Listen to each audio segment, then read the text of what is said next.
Haiti is a beautiful country with beautiful people, but there's a lot of economic challenges there and a lot of poverty.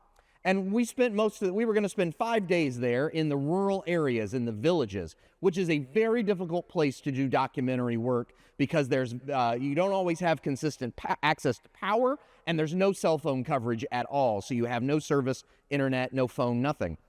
The first day, I was so excited. We were planning to go in the morning to one of the schools, about 150 kids in this, build this structure where they had school. And I was so excited to meet these kids. And as we were walking up to the school, I could hear all the noise and all the excitement and all the energy. But the moment I walked in the door and they saw me, complete silence. Everything shut down.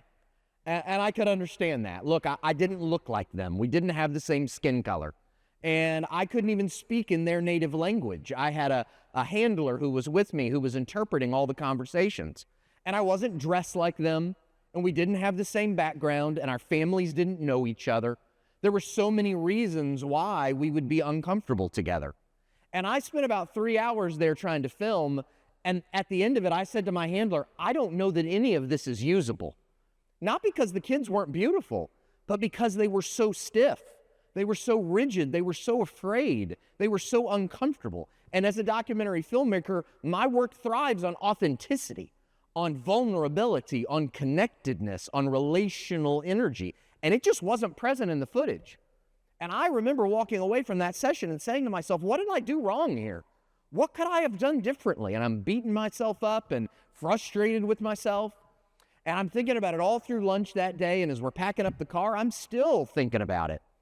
And then all of a sudden, as we're packing up the car to go to our next stop, I hear this ruckus coming down the road, this noise. And I look down the dirt road, and there's all these kids. They're done from school for the day, and they're all walking home together. And they are laughing and singing and dancing and cheering, all that energy that I hadn't seen before. And I said to the handler, stop what we're doing. I'm jumping in the middle of this. And that's what I did. I just jumped right in.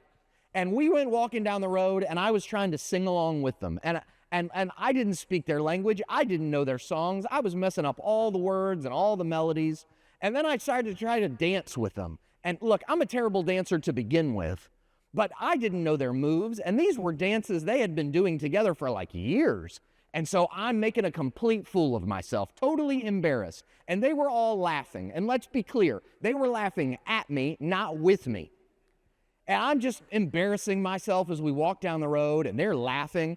And then after a little while, I see this group of students get together, and this girl comes over and says something to my handler. And I looked at him, I said, what'd she say? And he smiled, got a little glimmer in his eye, and he said, they want to know if you'll come back to the school tomorrow. Would you come back? And I said, cancel the plans for tomorrow. We're going back to that school. And the next morning looked like this. We were laughing, taking selfies together, smiling, cheering. We still didn't speak the same language. We still didn't look the same. We still didn't have the same background or culture.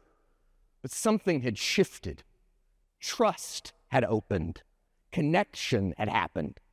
And that sense of relational intimacy, that goes beyond language. It goes beyond words. It's a sense of belonging that you can feel in your body, in your heart. And then in that moment, I was able to get images like this. Shots that you can only get close up, personal. People inviting you into their space, into their fears, into their insecurities, so that you can really connect